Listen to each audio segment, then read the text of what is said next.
Hi, today I'm producing Xiaomi Redmi PADs and I'll show you how to log out from Gmail account on this device. So first let's open the Google application and launch the Gmail app. After that, tap on the right upper corner, and if you wanna log out from Gmail application from Gmail account, we should first log out from Google accounts on our device. And to do that, we should click to manage accounts on this device. Select this Google section, tap the Google section and just click to more icon. Then tap remove account and confirm your action by click to remove account button.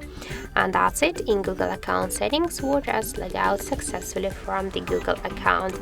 So let's go back again to the application, to the Gmail app, and now let's just refresh it, and in application we can see that we also log out successfully from the Gmail account. So that's it. Thank you for watching, and if you find this video helpful, don't forget to leave a like, comment and to subscribe our channel.